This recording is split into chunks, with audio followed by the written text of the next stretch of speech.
expected the disaster to happen.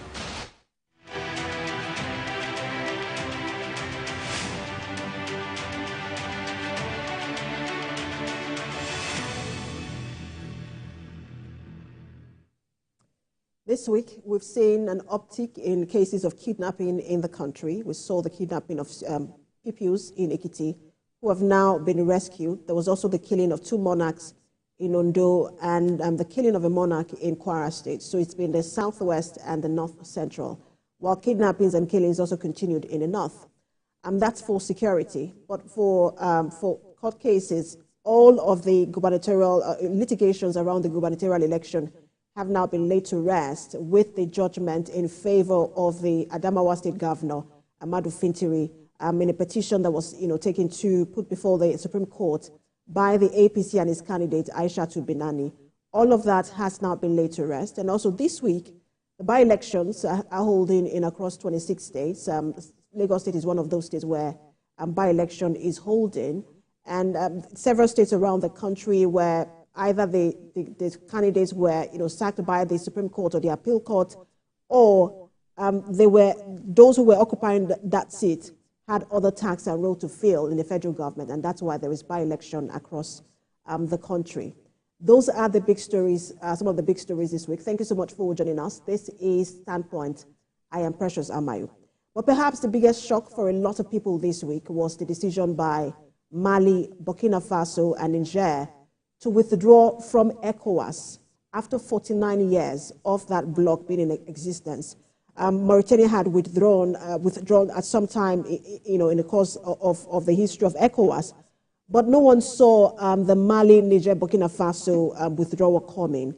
And just to give you a bit of context to that withdrawal, those 3 countries have military regimes in their countries, where a coup took place in 2021, 2022, and 2023. And so ECOWAS had placed sanctions on those countries. There were negotiations to ensure that there is transition to democratic rule. In the case of Niger, there was also the issue of the threat of a military interference.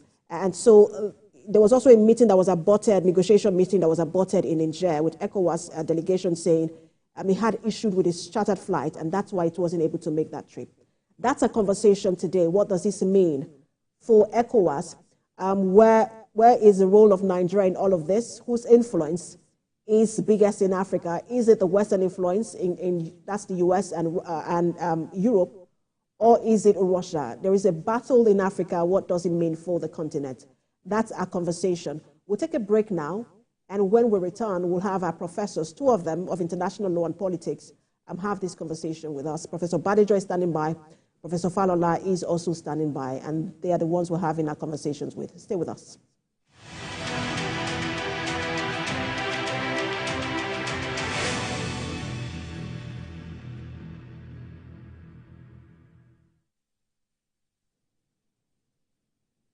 All right, thanks for staying with us. You're watching Standpoint still. I was talking about the fact that we're looking at the ECOWAS region today with the Mali, Burkina Faso, and Niger withdrawing from ECOWAS. What does it mean for the 49-year-old bloc?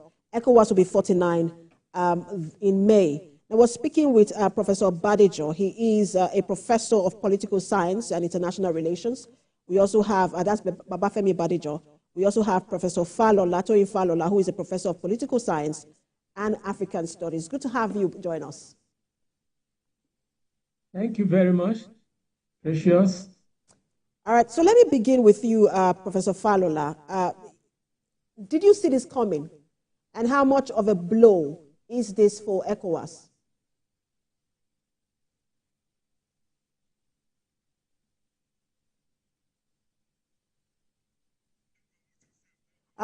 Professor Falola, you have to unmute yourself.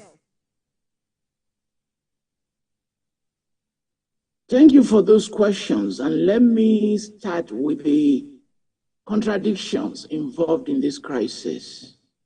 The first contradiction is that ECOWAS was established under Gowon with the influence of Professor Adedeji, a great economist and policy maker. And one of the greatest legacies of that Gowon regime was ECOWAS, established in 1975. So, two contradictions. ECOWAS was a creation of the product of a successful coup. And now is dismantling, if it proceeds this way, is also going to be a product of successful coup.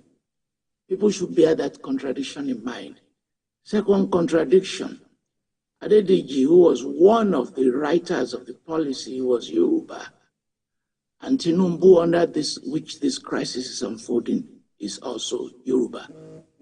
So notice those two contradictions as we begin this important conversation. And then to your two questions, did we see it coming? Yes. A decision taken in August to use a threat to stop the coup, unfolding coup in Niger. And that use of threat stated as if they could invade Niger began the origin of this crisis. So the important date is August 6th. Did we see it coming? We saw it coming because last year, 3 countries began to form what they call a new coalition. A new coalition that was saying, well, we will go alone. We will take a new different take to France. We will create our own military alliance and we'll create a sub-regional group. Whether the response to those early signals were enough is a different question, but we saw it coming. Thank you. Thank you, Prof. Let's go to Professor Badejo. Professor Falola has said that this, you saw this coming, but the ideal is that a 1-year notice is given. That's according to the protocol. That a 1-year notice is given, and that after that 1 year, the ECOWAS reviews all of the requirements if that particular country has met the requirements before they're allowed to leave. But that hasn't been done in this case. These particular countries have said it is with immediate effect. What does that mean if there is a breach in that protocol? Well, I'm glad Professor Falola started in pointing out the facts on the beginning of this problem. I had issued a press statement on 1st of August, 2023, in which I had asked the question, are we ready for the truncation of ECOWAS because of the tough position we are taking? And I would like to clarify something because I have had several of my Nigerian compatriots say, what are we talking about? What has this got to do with Nigeria? This is ECOWAS decision. We must clarify that Nigeria, not just in terms of its population, which is going to be well over 60% of the entire population of West Africa, but the fact is that we pay over 60% for the running of ECOWAS. And if we pay that much and we are not able to influence ECOWAS on what we want done, then we should accept that we are a failure. If we push that aside and fast track to the problem at hand, that is the fact that these 3 governments or 3 countries, because you also see on television there are people more or less standing by them, but you can say that it's a military rule, an expression of people may be hired as some civil regimes also do. But the fact of the matter is that they hold the sovereign rights of the country today. Yes, we can sit in our own corner and talk about illegitimacy of how they came into power, but what do we want to do about it? You mentioned the fact that they have to give 1 year, and they said that it is with immediate effect. You have to also put in mind the fact that we clamped extraordinary sanctions on Niger. And I say extraordinary because even compared to the gradual sanctions that we put on Guinea, later Mali, Burkina Faso, it was like we must finish Niger. And that's why we are in where we are today. So if you have clamped so much on suspension and this and sanctions and what have you, then what leverage do you have to dictate that they can leave, they cannot leave? It's if you don't want to recognize that, maybe you need to engage to go on to my brother. All right, so let me go to Professor Falola. It's just, many had thought that when Niger released the son of the president some time ago, that, perhaps it was a ground for negotiation. And then there was a meeting that was scheduled by Niger where ECOWAS delegation couldn't make that meeting. They had talked about a chartered flight. Many also thought that, okay, maybe that was where the issue started from. At what point do you think that these three countries made that decision? What was the last straw for these three countries? Well, and you also have to understand the politics they are playing, because they're not stupid. I've read some report that these are young people who don't know how governance works. It doesn't work. They are very, very, very tactical. So here's what they're trying to do. So they're signaling to their own citizens who are suffering some pain. They're signaling to global politics, and they're signaling to West Africa and other places. How? So you portray ECOWAS as an enemy. That is politics, your own domestic politics, that, oh, my people, you are suffering. You are suffering because ECOWAS is your enemy. So that solidified their public support, and you could see the jubilation in Niger when this was announced. Then they are signaling anti-Western sentiments. In that anti-Western sentiments, they are connecting themselves to revolutionaries, to Sankara, to Pan-Africanists. And you could see how people are not criticizing them in a way that ECOWAS may be hoping. They are resisting against France and framing ECOWAS as imperialist stooges. So you have to calculate that they're extremely brilliant. In doing so, there will be losses, and there will be some crisis. To ECOWAS is a serious problem for them, serious one. Can you treat your fellow Africans as foreigners? That's going to be difficult. Can you initiate xenophobia in Nigeria and say people from Niger leave Nigeria? That is not possible. Can you go to Ghana and say people from Burkina Faso should leave? That is not possible. And now,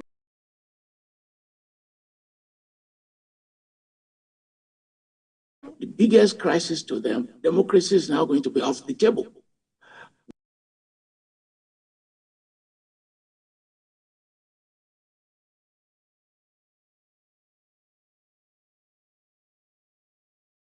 So many other consequences that as this program unfolds, we have to talk about the consequences and we have to talk about solutions. Thank you very much. And Professor Falola, I'm staying with you because you mentioned three things, and I just want to pick one of them up with you. From what you talked about, you've talked about Western influence. You've also touched on the future of ECOWAS, and then the logistical challenge that this will pose. For example, the visa, and the visa, will they not require a visa to come to other countries in Africa? And will we also require a visa to go to these three countries? And then the ECOWAS passport, which they also carry, what will happen to that? Can you touch on that in terms of the logistical challenge that this will pose? Okay, for the four countries, and you've posed intelligent questions, I'm very grateful.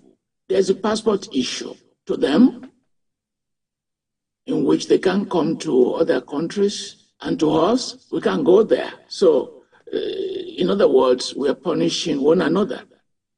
Second, if they are landlocked, what are the crises? Remember, Eritrea miscalculated. thinking that it will break from Ethiopia because Ethiopia will be landlocked. It miscalculated because Ethiopia was able to figure that out. So you can argue that without Cotonou, Niger will be in trouble. Without Temac, Burkina Faso will be in trouble. Without Port Abidjan, Mali will be in trouble. You can make all those arguments. And we'll return to how they can solve that problem. Many of you may not be aware of the ECOWAS Community Court of Justice, that they allow livestock to move. I don't think many Nigerians are aware of that decision, that your cow and goat can roam freely all across the region. Is going to affect them. Well, can you block the goats? Can you block the cattle? Those are going to be issues that are serious.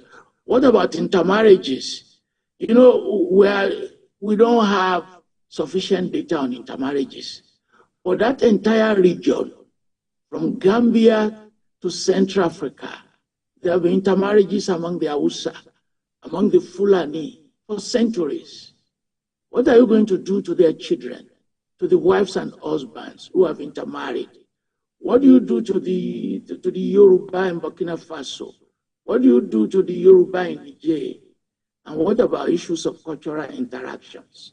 So these are very serious on their own side. And later on, if you ask me questions on the ECOWAS side, Nigerian side, I will answer them. Thank you. Thank you, Prof. Let me go to you, Professor Badejo. Prof had touched on Western influence here. And for a long time, we've seen that running battle between Russia and US and Europe in Africa. But in this decision, do you see Russian influence in this decision?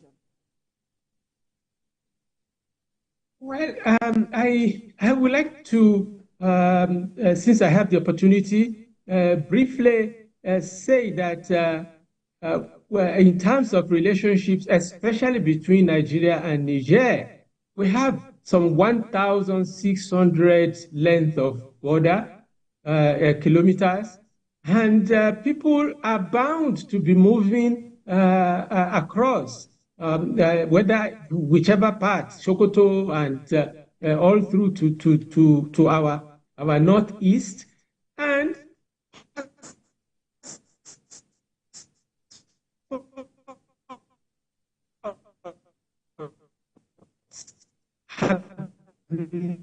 never in situation. Professor Badejo, your network seems to be breaking. Let me come in then. Let me come in. Professor Badejo, your network is breaking. Let's just put you on hold. Let me go to Professor Falola while we try to fix that connection with Professor Badejo. Professor Falola, please go ahead. Yeah. We have to talk about the consequences for ECOWAS. So it's not just the consequences for those countries. And we have to talk about the timing of this. We have to see this as a crisis, which is part of the fall of Gaddafi, the US attack on Iraq, Afghanistan, and Syria. So we have ISWAP crisis in the Sahel. We have the ISIS crisis in the Sahel, and they are spreading in the region. Do you want insurgency to come to Nigeria or to Ghana or to Sierra Leone? It's going to be very serious, because if we allow them to devastate those Sahelian countries, they are coming to our own houses. They will reach Lagos. They will reach Abuja. Second, Nigeria is weak at the moment. It's facing its own domestic crisis. We don't want to add to our crisis. And there is global explosion, wars in Gaza, in which this can be framed as anti-Islamic, and we are going to have a crisis. And there is food crisis that we have to worry about. The cross-border trade is 30%, dominantly in food. The best onion that you have in Nigeria and Ghana, they come from Niger. When there is Eid festival, your ram, large number of it, come from Niger. So do we want ECOWAS to be discredited under President Tinubu? No. Should we allow any other country to leave after Mali has left? No. And you pose a good question about Russia. So we have to use an opportunity that you are providing to tell our people that Russia is not your friend. They should know that. China is not your friend. They should know that. The West is not your friend. France is not your friend. If they're not your friend, we have to find diplomatic solutions to this crisis. And I hope you will use the last 5 minutes of this interview to pose the question, where do we go from now? Thank you. Thank you. I want to, Professor Badejo, I want to be sure that we have you now. Yes, I hope so. All right, yeah, I can hear you clearly now. Go ahead. You were speaking to the issue of Russian influence in this. Yes. I will say, if you ask me, I will say that Nigeria is responsible for the problem that we face currently. Instead of searching around for Russia, Russia didn't just wake up and entered into the sub-region, but there is a Yoruba expression, literally meaning you cannot have such a terrible child that you decide that you are going to throw your child out for the tiger to eat up. Or if you like, whether it's leopard or tiger, it's a debate. But whichever one of them, it doesn't really matter. So the point I'm trying to make on the question you asked is that when you threw out the three of them and told them that they are not welcome until they have done 1, 2, 3 that you have decided, what did you expect? They have to start looking for what are the alternatives. And something that is very important in international politics that I was taught in my first year by late Adeoye Akinsanya is that the friend of my friend is my enemy. The enemy of my enemy is my friend. And the friend of my friend is my friend. So if you cast them out and they were having problems with France, they have to be looking for where do we go for support. In that case, who is fighting with France in Europe and what that can be of assistance? I'll go in the meantime to Russia. So whether I've had some senior people say this is Russia. No, it is not Russia. It is Nigeria that made it very easy for Russia to come in. Professor Badejo, if I may quickly come in here, I will just let you finish your thought. But when you say Nigeria, I guess you're referring to the leadership of President Bola Tinubu of the ECOWAS. But he is just one person. Wouldn't that be an ECOWAS decision rather than a President Tinubu decision? So shouldn't you be blaming the ECOWAS president and not Nigeria? Okay. If you like, I blame the president of ECOWAS, the current president of ECOWAS, not Nigeria. If the present president of ECOWAS could not see the implications of the relationship between Nigeria and Niger, the kind of sanctions that were put on Niger are unprecedented. And they have survived for 6 months. So what do we expect them to do?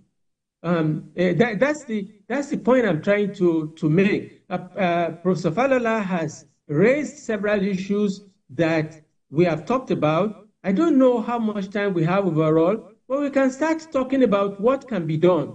There is still the 1 year period to cool off. Within that 1 year period of cooling off, it's not for ECOWAS to decide for a separate state whether it wants to relate or not.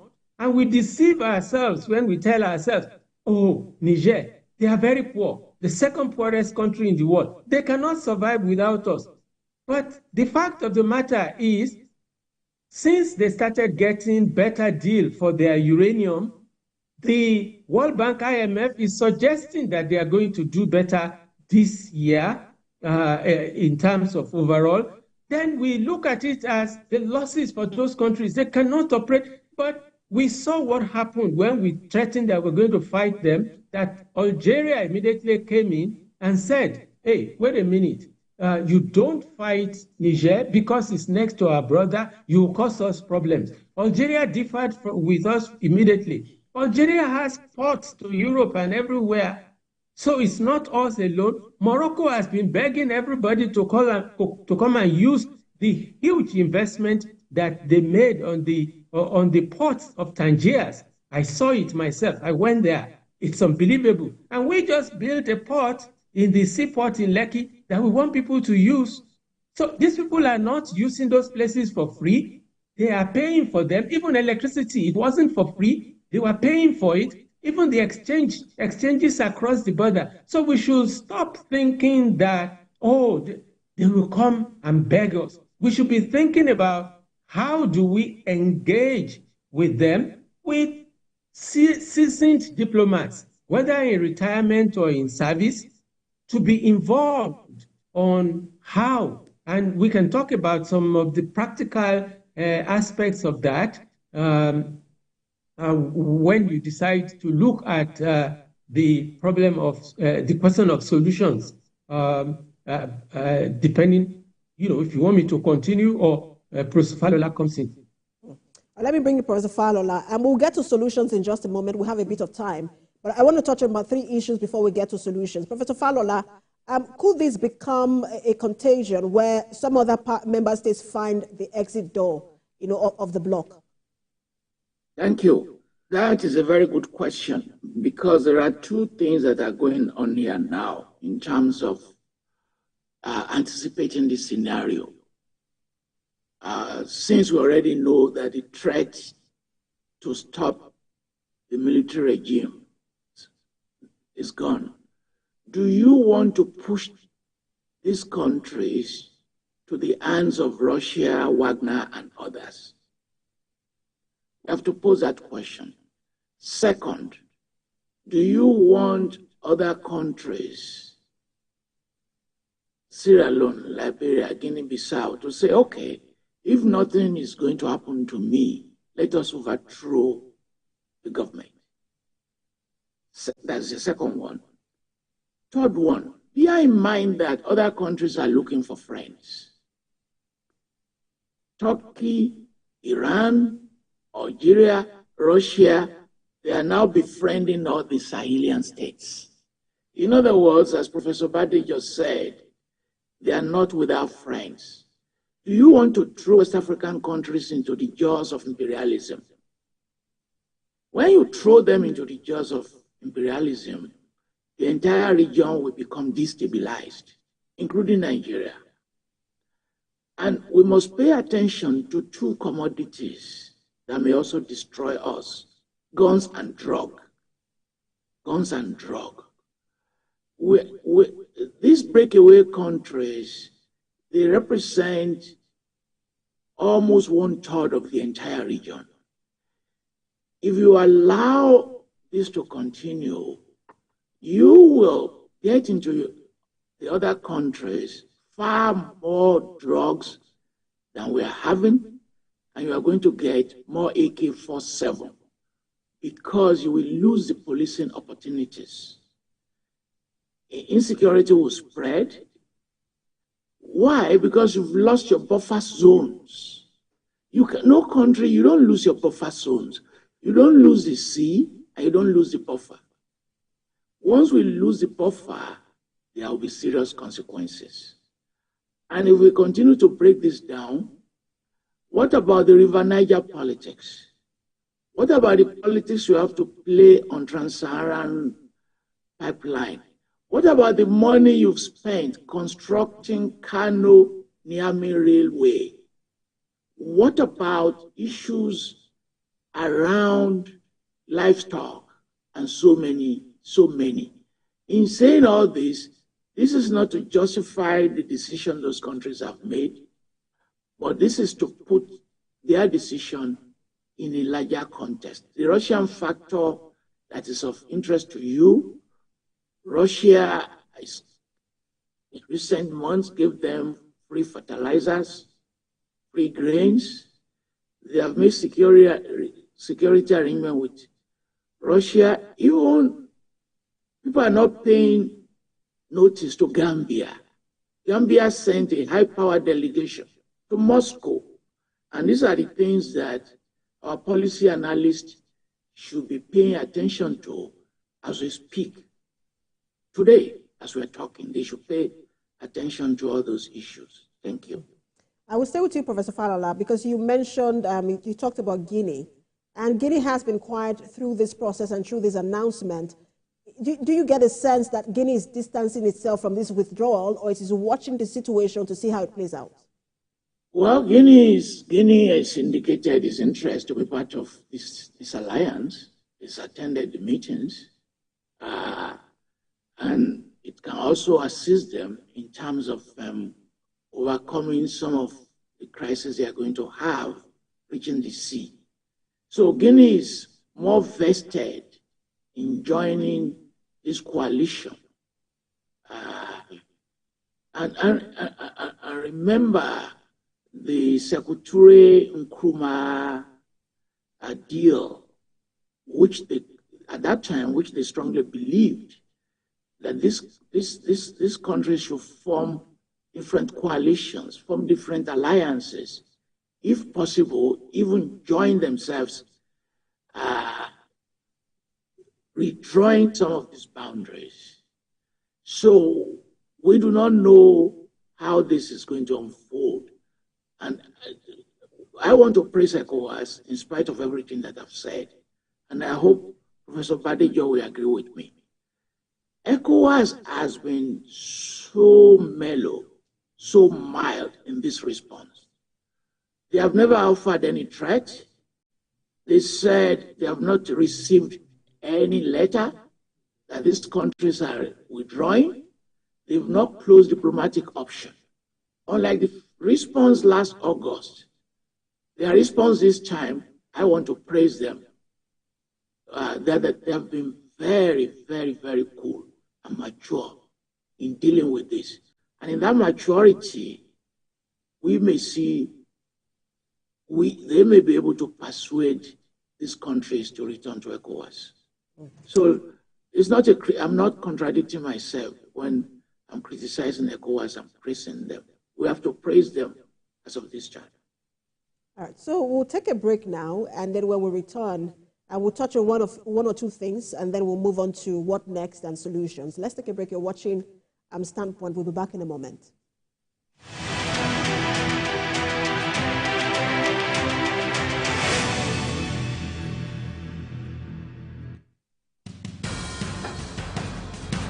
Information is power, information is security, information is knowledge. On Labor Lens, we believe that working people around the world have real questions of their own. They want to know how the world of work operates, what it means to the employer of labor, how policies affect workers in the workplace. On Labor Lens, I ensure we engage effectively the organized labor, organized private sector, and governments to get out of them information workers are in need of. I am Sharon Ijason, asking questions that make you get sense of the workplace.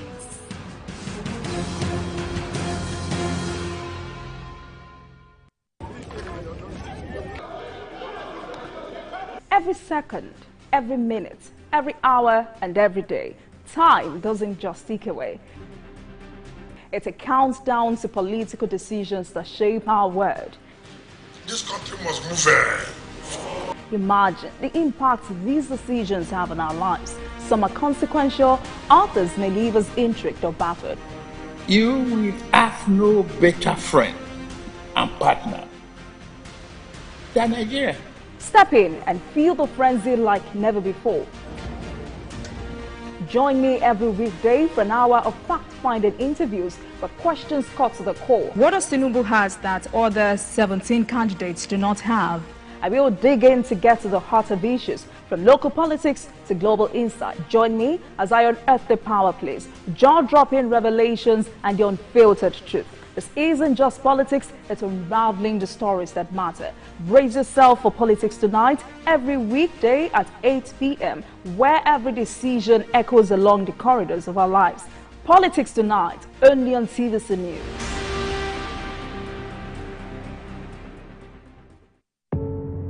Doubt and fear doesn't occur at the canvas. it shows in the canvas. It shows the conation of raw earthen material slabbed, stroked, and molded at a pace provided by the doubt and fear. Every move way in the struggle of one to the other, merging the past to the present, brushstrokes of colors seen but not known. For when the wailing stops, the pieces settle down in abject beauty, erected for a century of a century. Speaking, advocating, protesting as the arts are meant to be.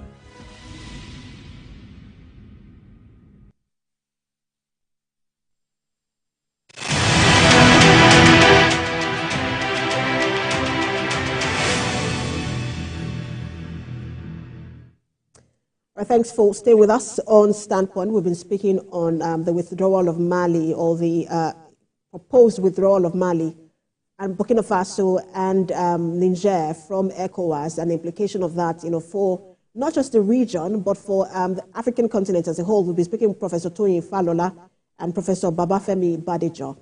Thank you both for staying with us. All right, Professor Badejo, let me come to you. I want to take two issues with you before we begin to talk about, the solutions here.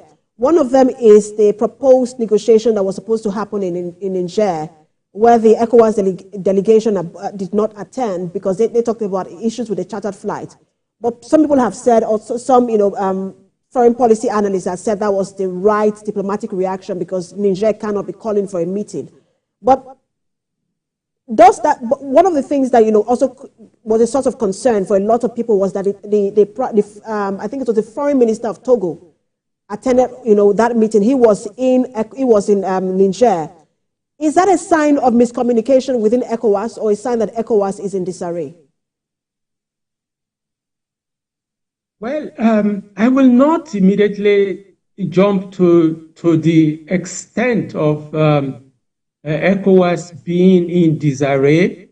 Definitely, I would agree with Professor Falola to some extent that ECOWAS, in terms of its immediate response this last time, it was very fine. But if you noted, on 29th of January, the Nigerian Aviation Maritime Authority, NAMA, Nigerian Air Management, our Airspace Management Authority, issued a statement reminding everybody that, according to ECOWAS, the airspace of Niger is not to be accessed by anybody from Nigeria, except in special circumstances, it said. Now, bringing that up, as they were saying they were leaving, was not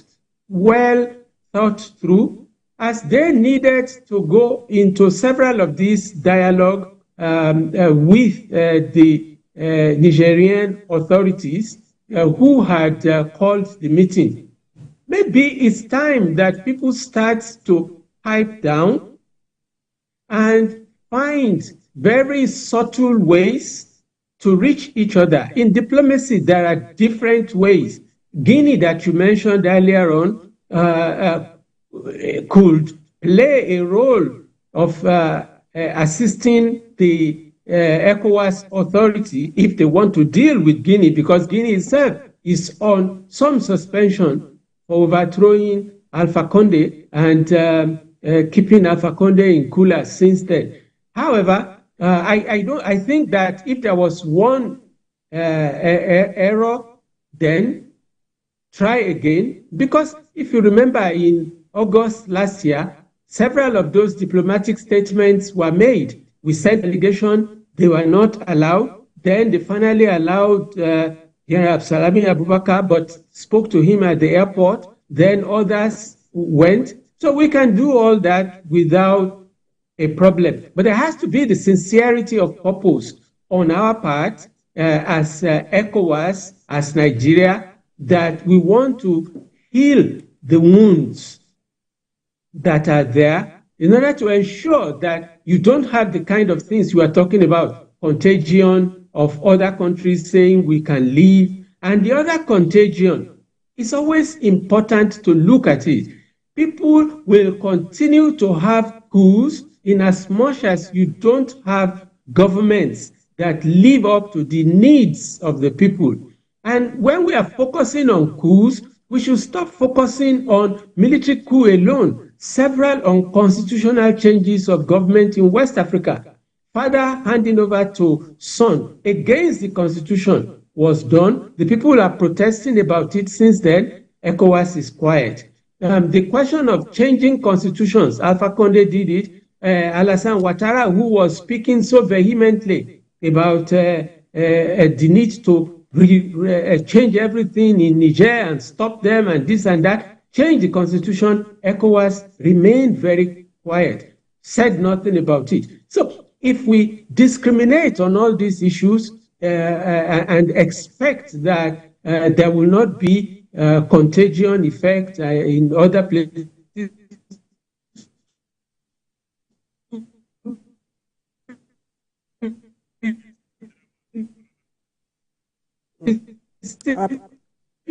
Again, we're having that network challenge with Professor Badejo. We'll just go to Professor Falola again and try to fix that connection with Professor Badejo. Professor Falola, what will it mean for Nigeria and President Tinubu to have a truncated ECOWAS under his watch, and what are the options before him? Thank you very much. You should not even think or imagine that. They must bear in mind that there is very little the lion can do to the fly. Very little. He's the king of the jungle, but that small fly can trouble the lion. And there is very little you and I can do to the mosquito. It's very little, very tiny, but it can kill us. So they should get it off their mindset that these are poor countries. Once they get that out of their mindset, they will move to the next level. Do not allow this crisis to escalate. It was they wanted to escalate it, but it's now the Sahelian states that have escalated it. And you could see how foreign policies are very complicated. Nigeria, you should say, we have to fully move to diplomacy. We have to fully move to diplomacy. I understand the crisis they face. Do they want to normalize military regime? Do they want to allow other coups to occur? I can see the reasons why they are acting the way they do. But they have to balance that against the following. Do not damage regional trade. That is what our informal sector relies on. That is what millions of our people rely on to support themselves on a daily basis. You may see somebody roasting plantain on the roadside. That is our own economy. Those economies are small, but they feed millions of people. We should not, and I love your question on Russia, we should not open additional doors for Russia to penetrate. We're already dealing with the crisis of the penetration of France, of the West, of the US, of China. The policy of ECOWAS should be about eliminating poverty. We should not do anything that will allow more arms and drugs to spread, because we'll be destroying millions of our people. So under the leadership of Tinubu, and they're handling this current crisis very, very well. They're not saying they should go. They're not bluffing. They're not saying, go if you want to go. They didn't say that. In fact, if you look at the release of our minister, it's simply saying, without begging them, it's simply saying, no, let's rethink this. And they need to just follow this up. How do they follow it up? Serious diplomacy, backdoor diplomacy. You are talking to someone who is also experiencing this backdoor diplomacy. I cannot tell you the number of errand missions I've run on behalf of states and people. There are so many backdoors you can do. They can ask retired heads of states and presidents like Mbeki, Obasanjo, and all of them, there's so many of them, to go and get involved. They can ask religious leaders to go and get involved. They can ask kings like the Sultan to go and get involved. These are backdoor. The press will not know. We won't know when they hold their meetings. So statecraft and diplomacy to the rescue. That will be one of my suggestions to President Tinubu. And he must be conscious that ECOWAS must not implode or explode under his chairmanship. Thank you. It is interesting you mentioned the regional trade, because a lot of economists have been talking about the impact of this on the African Continental Free Trade Agreement as well. But let me confirm if Professor Badejo is with us now. Do we have Professor Badejo? Yes, I hope. Okay. Yes, we have I can change. All right, I can hear you. All right, so okay. You referred to your press release in this conversation, some minutes ago. And in that press release, you asked about about 8 questions. And the 7th one is what I want to pose, back to you. And that's, is Nigeria prepared to lead a process towards a truncated ECOWAS? And I'm asking you that same question. And then also following up with, what is the way forward? Well, Nigeria must not allow a truncated ECOWAS. We need ECOWAS as a whole, in spite of what we pay to maintain it, and we can do a lot. Professor Falola started along the lines of my thinking. We should ask Dr. Gawan, who is also General Gawan, to come out of retirement as the grandfather of ECOWAS. Unfortunately, Professor Adedeji has been dead for quite a while. For him to work with seasoned diplomats of our country, either in retirement or still in service, for them to try to move between these governments and the rest of ECOWAS.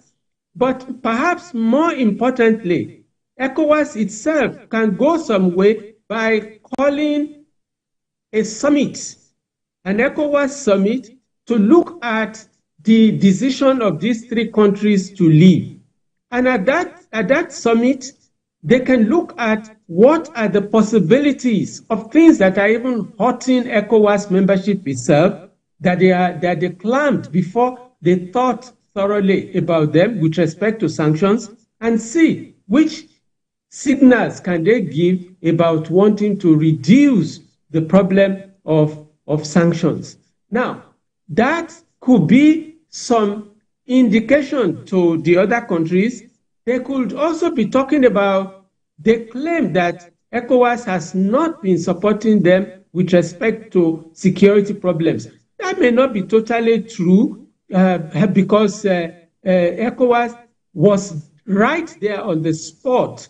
I remember Brigadier Assad of Nigeria sent to lead the ECOWAS mission in Mali that the UN ended up benefiting from and took it over.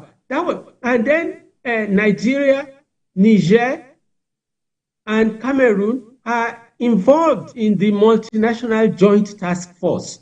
So it's not correct that we have not been showing interest in the problems they face with respect to security. The multinational joint task force is important to us in the fight against Boko Haram and other terrorists.